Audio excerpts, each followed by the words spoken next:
Good evening and welcome to this week's edition of the Weekly News. I'm your host, Jordan Turler. We begin tonight with former Democratic Senate leader Tom Daschle's withdrawal for the nomination of Health and Human Services Secretary. After careful scrutiny by a committee on Capitol Hill, it was discovered that Daschle did not pay his taxes for the 2006-2007 year. But this discovery was not an isolated incident. Errors such as improperly reporting $15,000 in charitable donations, failing to list $80,000 in lobbying income, and failing to report a car and driver loaned to him were among other issues. Tried to pay my taxes in full and on time. My failure to recognize that the use of a car was income and not a gift from a good friend was a mistake.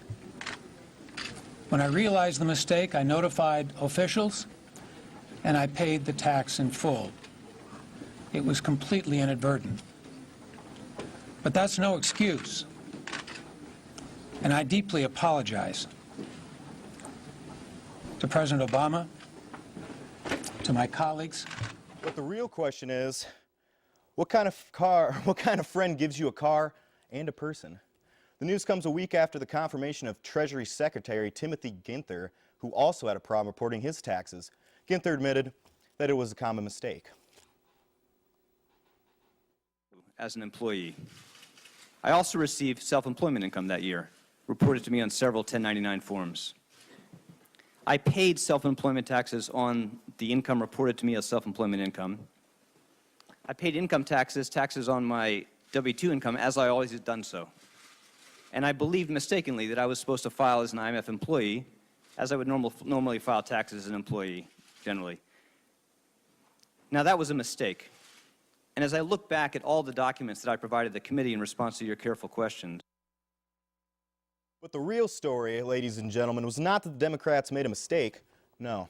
A fact that cannot be overlooked is that so many 24-hour news organizations covered the issue, pointing to President Obama's failure to choose the right candidate. A mistake, made the assessment that he was going to be too much of a distraction in trying to lead what is going to be a very heavy lift, trying to deliver health care. And do you feel you messed up in letting it get this far? Yes, I think I made a mistake, and I told Tom that. I take responsibility for the appointees.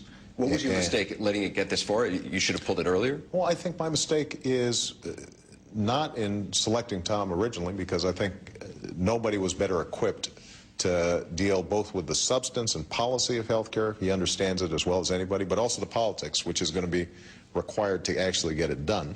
But I think that, look, ultimately, I campaigned on changing Washington and bottom-up politics. And I don't want to send a message. Whoa!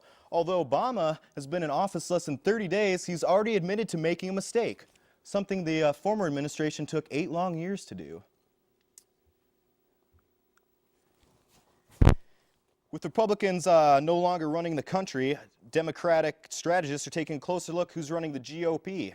According to Democratic strategist James Ragin' Cajun Carno, Jabba the Hutt-like Rush Limbaugh setting the agenda for the GOP. But Republican National Chairman Michael Steele denies the claim as hogwash. In fact, he's provided the Weekly News with a photo of the person responsible for setting the agenda for the Republican Party. Somewhere. There he is, that crazy guy. In Germany, Chancellor Angela Merkel demanded that the Pope Benedict XVI firmly reject any denial of the Holocaust. Merkel's statement comes a week after the Vatican rehabilitated one of their bishops who denied that the Nazis killed 6 million Jews. The Vatican lifted the ban on President Williamson once he admitted that Satan made him do it. The Vatican released a statement saying that Williamson will be admitted as long as he spends 6 months in anti-Semitic rehabilitation. There he will be subject to nonstop viewings of Fiddler on the Roof and study on Barbra Streisand's nose.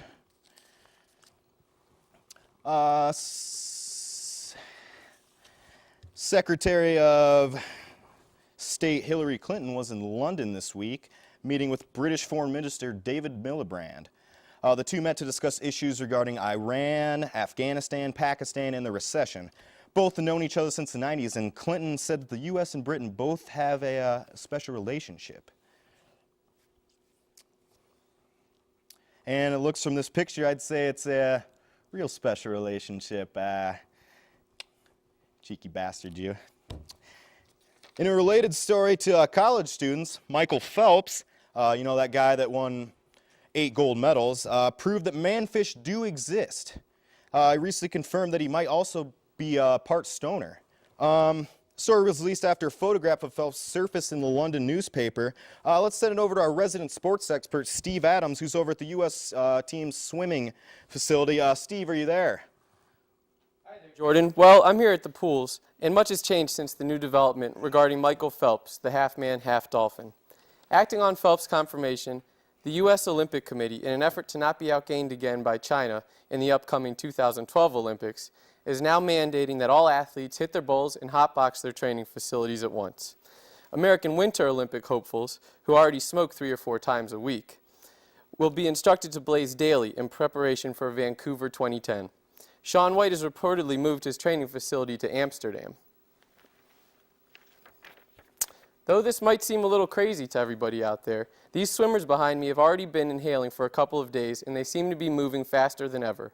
I just spoke with my correspondent, Swimmy McGee, who attributes his ability to beat his personal best to a combination of increased lung capacity and a constant paranoia every time he jumps in the water that Jaws is chasing him down for his life.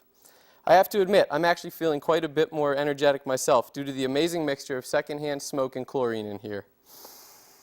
Just breathe it in.